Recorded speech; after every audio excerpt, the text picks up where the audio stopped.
तर मित्रांनो बघा, आज आपली टाकी कंप्लीट झालेली आहे. कंप्लीट म्हणजे कशी? पाणी भरायच्या स्टेजला आहे.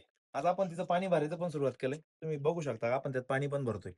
तर सगळ्यात महत्त्वाचा पार्ट मी पी करताना दाखवली, सोलिंग करताना दाखवलंय, बांधकाम कसं करायचं ते पण दाखवलंय. आणि सगळ्यात महत्त्वाचा पार्ट एक प्लास्टरचा पार्ट असतो. जेव्हा पण आपण प्लास्टर करायला घेतो ना, कधी पण तुम्ही विचार केला असाल, की तुम्ही जेव्हा रूम छापत असता, रूमला आपण असा कॉर्नर नाही सोडत. त्याला आपण बट भरणं म्हणतो किंवा मग चॅम्पर मारणं म्हणतो. असा नाही भरत.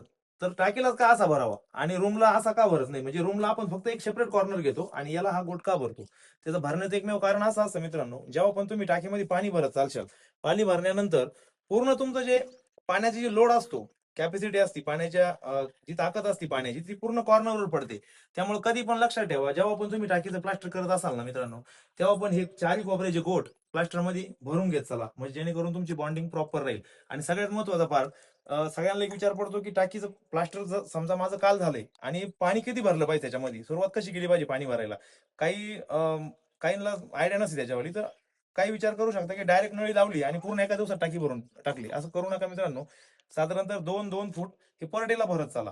म्हणजे आज 2 फूट, उद्या 2 फूट, परवा 2 फूट असं भरत-भरत टाकी वन टाईम भरू नका. कारण सिमेंटचं टाकत येण्याचा टायमिंग हा पिरियड लेट असतो. असं नाही का आज आपण प्लास्टर केलं म्हणजे उद्या लगेच टाकी फिटिंग होईल असं नसतं. त्यामुळे कधी पण लक्ष ठेवा. जेव्हा पण तुम्ही पाणी भरत असाल, पाणी भरत असताना टाकी स्टेप बाय स्टेप भरत चला. वन टाईम लगेच टाकी भरू नका.